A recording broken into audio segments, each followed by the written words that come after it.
즐거운 어른 되기라는 주제에 대해서 함께 생각해 보았으면 하는데요.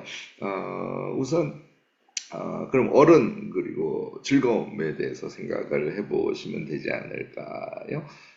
우선 어린아이와 어른의 차이에 대해서 생각을 해보면 우리가 어린아이로 살다가 이제 어른이 됐지 않습니까? 그 과정에서 무엇을 잃어버렸는지 한번 생각해 보시면 되지 않을까 싶은데요. 하나는 좀 천진한 자유감이에요. 이게 이제 어른이 되면 특히 이제 가족이 생기고 이제 책임감이라는 무게가 우리 어깨를 꽉 누르게 돼 있거든요. 이제 그것에 의해서 그러니까 자유보다는 책임의 사이즈가 커지는 그런 변화가 있고요. 또 하나는 어린 나이 때는 감각과 감정이 훨씬 더 큰 비중을 차지하죠. 물론 어린이 나름대로의 판단의 세계가 있긴 합니다만 그래서 감정과 감각보다는 이성의 작동과 통제 그것이 어른이 되면서 훨씬 더 강해지죠. 세 번째 또 어른이 되면서 생기는 것은요.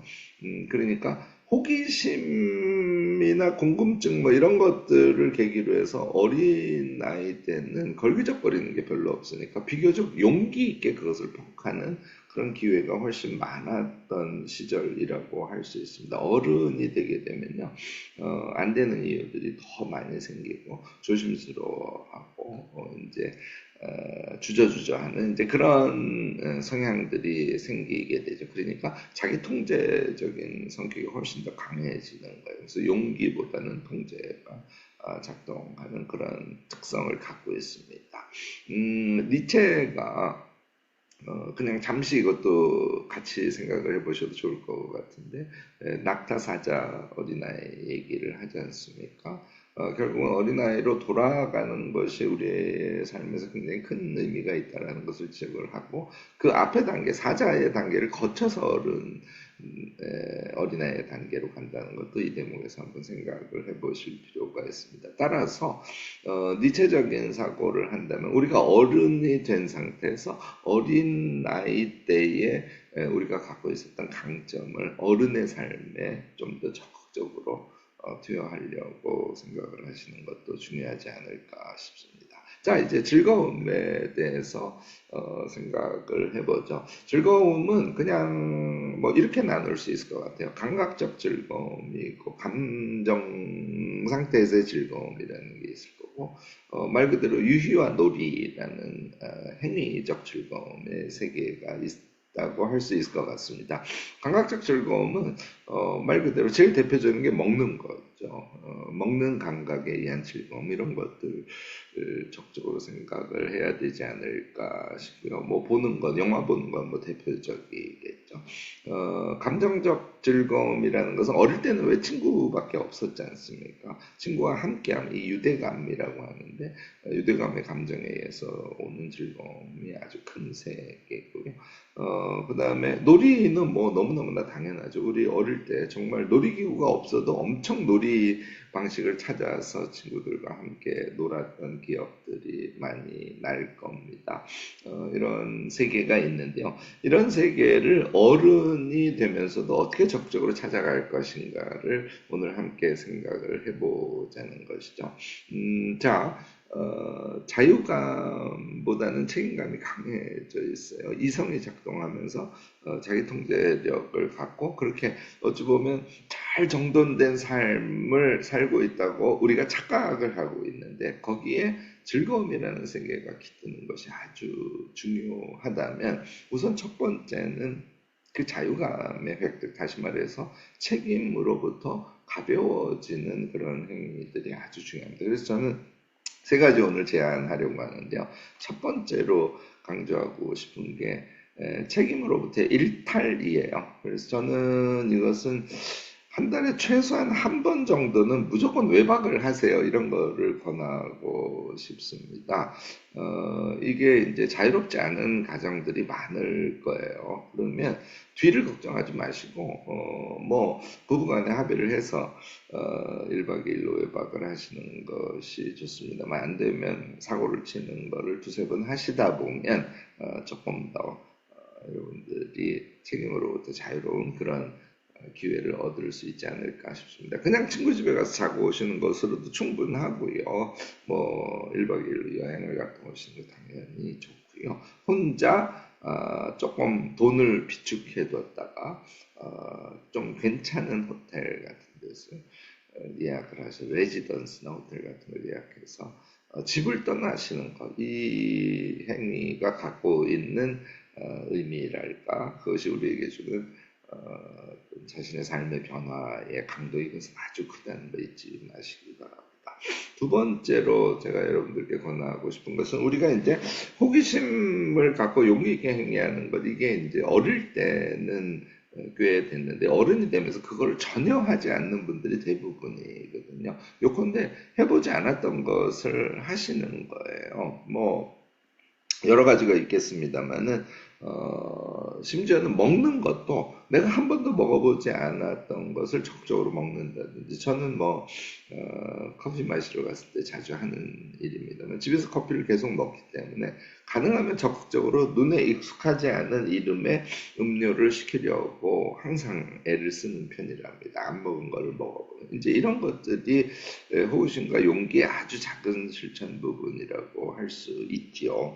뭐 그 이외에도 엄청 많습니다만, 제가 여러분들께 요즘에 권하고 싶은 거, 예를 들자면 스탠딩 코미디 같은 거 여러분들 가보셨는지 모르겠습니다. 이렇게 전혀 해보지 않았던 걸 적극적으로 해보시기를 권합니다. 제가 스탠딩 코미디 갔던 경험을 말씀드리면 되게 정말 재밌고 되게 좋습니다. 음료, 술도 마실 수 있기 때문에 되게 좋은데, 혼자 온 사람은 저 하나밖에 없었던 것 같아요. 꽉 차 있습니다. 아주 그러니까 다닥다닥 앉아서 꽉 차 있는데, 이런 것들도 안 해보던 짓을 적극적으로 해보심으로써 우리가 즐거운 어른 되기에 하나의 뭐랄까 시도라고 할 수 있지 않을까 싶습니다. 세 번째 제가 꼭 권하는 것은요, 유인놀이 그 자체를 찾아서 적극적으로 하는 거예요. 뭐 저처럼 운동 좋아하시는 분들은, 요즘에 제가 깜짝 놀란 게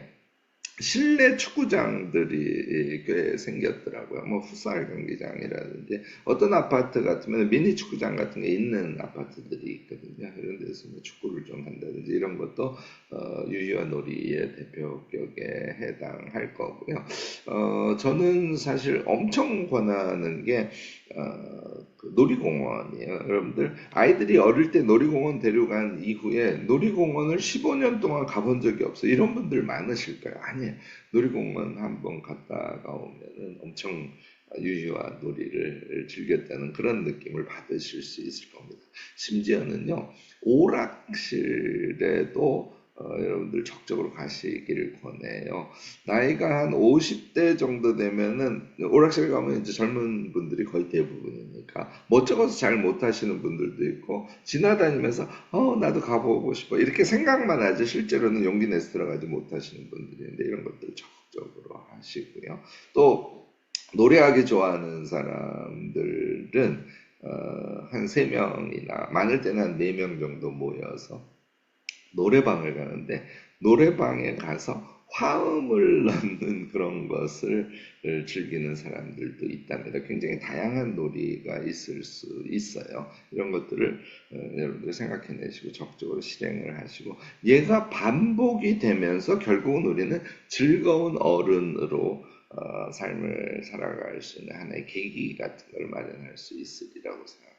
오늘 말씀드린 대로 적극적으로 집을 좀 나가시고요, 책임으로부터 가벼워지시라는 얘기죠. 그리고 해보지 않았던 것을 적극적으로 하시고, 그다음에 유희나 놀이에 해당하는 아이템들을 찾기도 하고 자꾸 생각을 해서 그것을 적극적으로 실행해서 놓으시기 바랍니다. 그것에 의해서 즐거움이라는 것들이 감각으로 우리 일상에 깃들도록 하는 것이 아주 중요하다는 것이죠.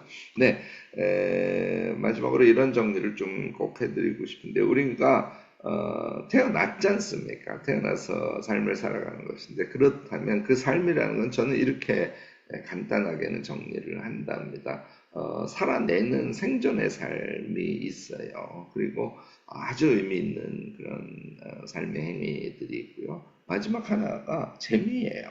그러니까 생존과 의미와 재미로 삶은 구성되었다고 분류해 볼 수 있을 겁니다. 특히 생존의 삶을 자꾸 의미로 바꿔보려는 그런 노력 일상에서 아주 중요하죠. 어저께 제가 5분 강의에서 이야기했던 것이 그와 관련된 내용이라고 할 수 있습니다. 또 하나는 그런 의미적 삶뿐만 아니라 재미 그 자체가 그냥 의미와 전혀 상관없이 재미있는 것들이 있어요.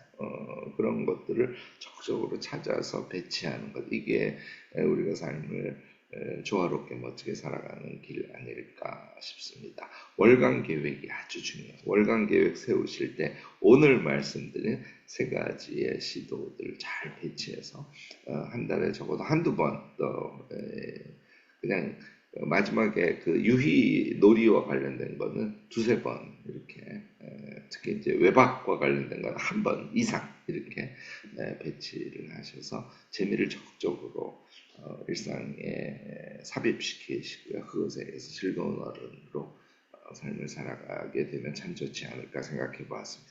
네, 김 교수의 매일 5분 강의 오늘 여기까지 하도록 하겠습니다. 오늘 화요일 멋지게 보내시고요. 내일 수요일 아침에 다시 여러분들 찾아뵙도록 하겠습니다. 내일 뵐 때까지 모두 안녕. 모두 안녕.